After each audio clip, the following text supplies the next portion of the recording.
I think बहुत लोग जानते नहीं है कि भारत की एक बहुत ही डिस्टिंक्ट मतलब है। भारत का मतलब भारत आता है भाया रताम इति भारतम। नमस्कार, साप्ताहिक विवेक के इस प्लेटफॉर्म से आज हम उस टॉपिक पर बात करेंगे जिसकी पूरे देश में चर्चा हो रही है, इंडिया, हिंदुस्तान या भारत। और इस टॉपिक पर डिस्कस करने के लिए हमने इनवाइट किया है मिस रश्मि सामंत को, जो एक ऑथर है, एक मीडिया इन्फ्लुएंसर है और ऑक्सफोर्ड यूनिवर्सिटी की स्टूडेंट रह चुकी है।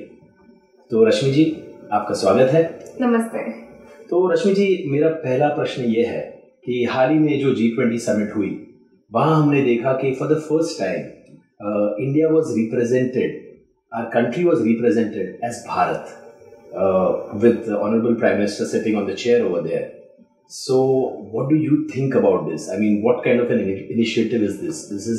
Where are we leading? Where are we going towards? If you could just well, I think it's just an attempt to reclaim. तो ये कोई रीनेमिंग का कोई सिलसिला है नहीं. It is just reclaiming which is simply भारतीय. It is reclaiming that identity which was ours. इससे पहले कि हम पे आक्रमण हुआ, हम पे there was colonization, there was occupation, there was subjugation. तो इससे पहले जो हमारी आइडेंटिटी थी, that one identity which was proud, that one identity which was full in self respect. तो वो वाली जो आइडेंटिटी है वो भारतीय आइडेंटिटी है.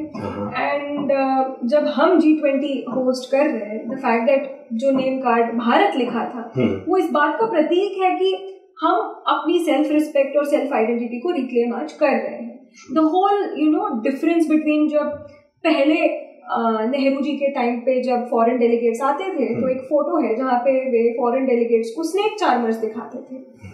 एक फोटो बहुत वायरल हुआ है अभी from the archives of the prime minister. और अभी जब भारतीय सॉइल ऑन द भारतीय लैंड जब भी फॉरेन डेलीगेट्स आते हैं तो हम उन्हें इस सिविलाइजेशन की जो भव्य हिस्ट्री रही है और जो कॉन्ट्रीब्यूटेड टू द वर्ल्ड वो दिखाते हैं.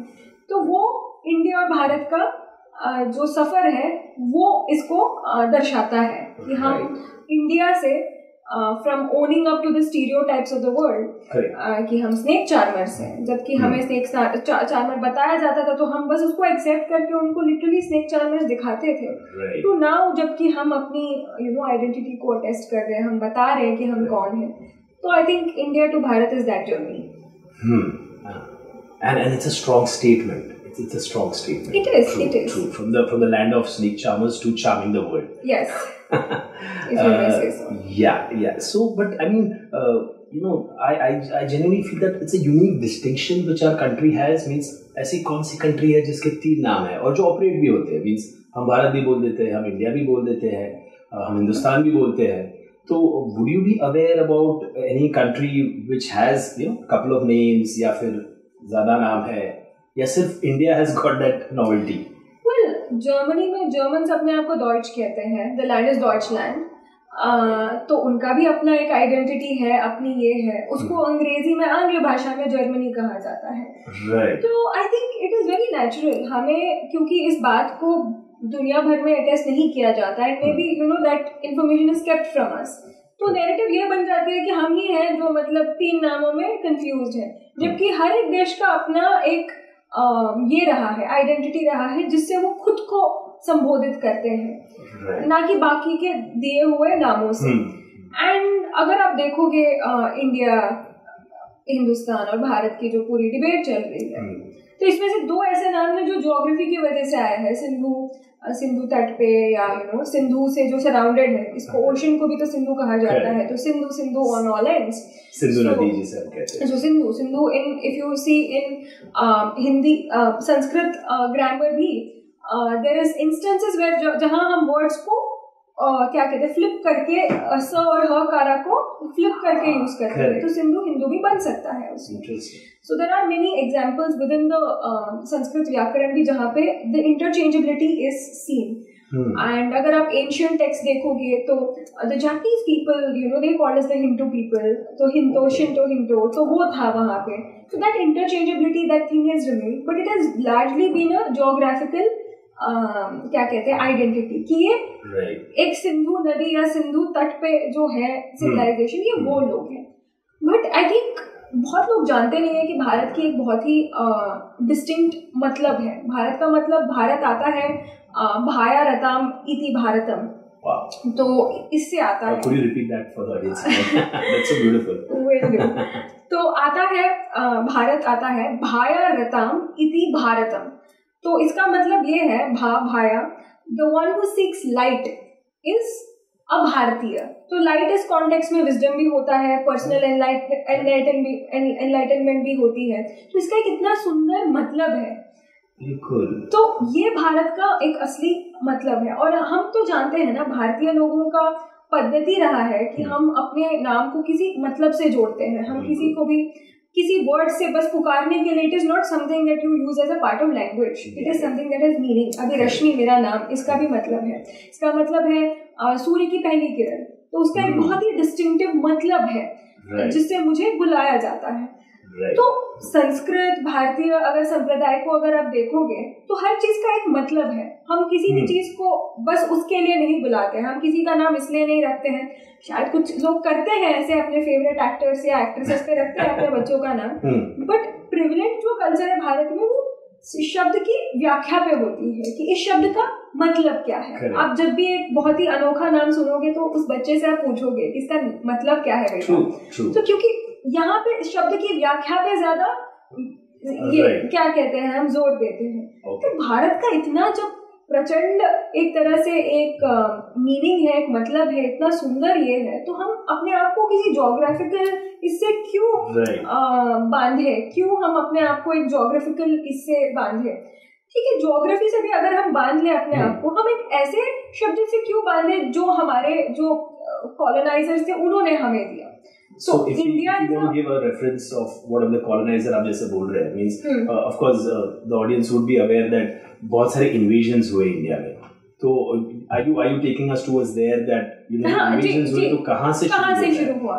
तो इंडिया जो आती है, ये ब्रिटिश एम्पायर के टाइम में सबसे ज्यादा इसको यूज किया गया। So this was the British name that they gave to Bharat.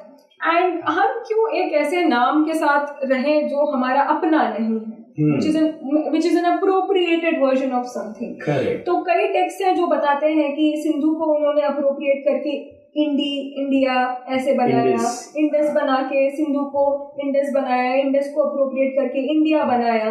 तो there are many theories, but हम इस पे भी ज्यादा जोर इसलिए नहीं दे सकते क्योंकि अगर हम कॉलोनियल टाइम के हिस्ट्री को देखोगे तो वो सारा हिस्ट्री एक विक्टर ने बताया है। So it is cannot be taken on face value कि यही घटना हुई थी या इसी कारण से इन्होंने ऐसे लिखा है।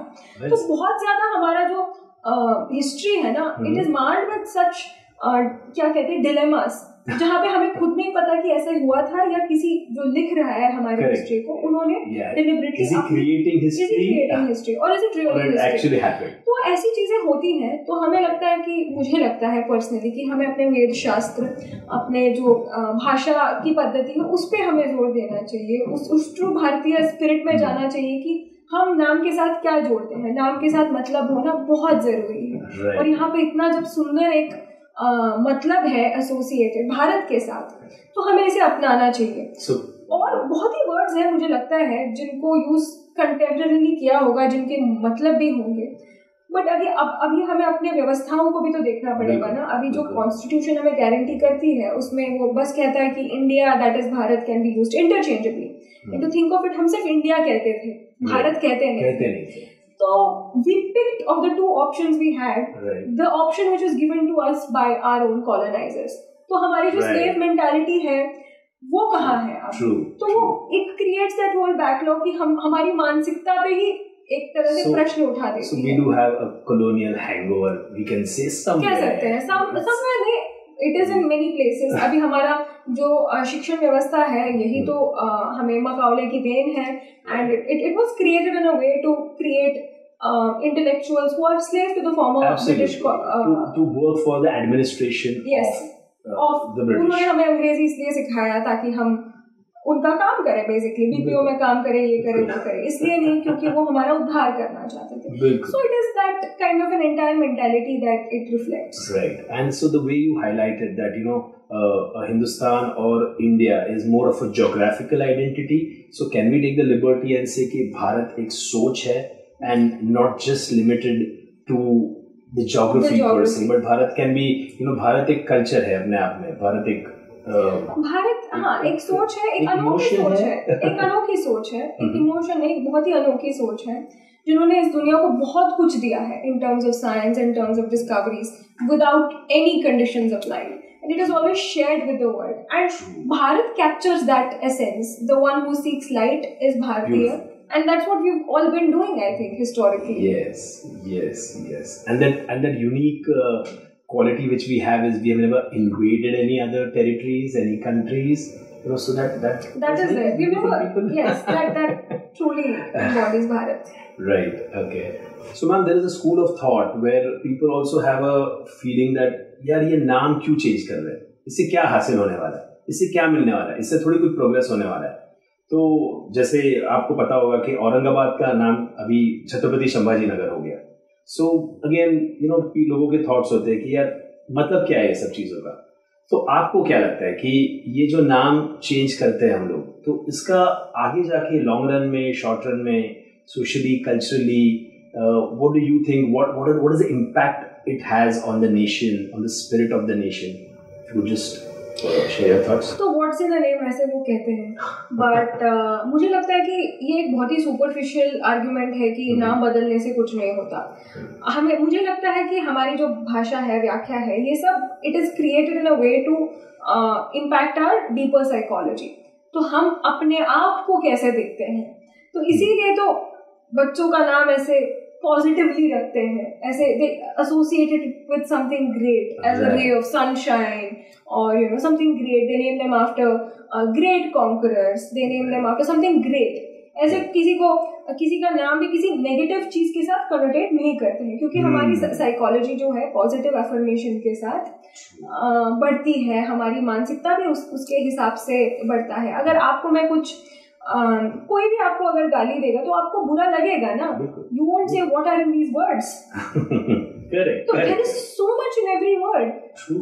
तो जब आप एक सेंटेंस का इतना कोई बुरा मान सकता है, तो एक नाम जिससे आपको संबोधित किया जाता है, उसके पीछे तो इतना ज्यादा गहरा मीनिंग, गहरा एक साइकोलॉजी डिपेंडेंट होता है कि हम अपने आप को कैसे as a community, as a country देखते हैं in this world stage. Do we still see ourselves as a former colony of the British empire, जो हमें इंडिया बुलाते थे, या do we see ourselves as the Bharatiya civilization जो कि महान थी, जो कि deserves to be number one in the world, which deserves to go first everywhere in the world, and conquer everything and beyond in terms of geopolitical standing worldwide. तो हमारी जो मानसिकता है उस पे ये एक क्वेश्चन बिठाती है. अभी आप देख सकते हो कि ये जो चंद्रयान की लैंडिंग हुई थी, तो सबने कहा कि अरे यू हैव पॉवर्टी, तो आप उसका हल करो, आप यहाँ पे क्या मून पे क्या कर रहे हो. ये बस एक वर्ड्स थे, these were just words that they were throwing at us.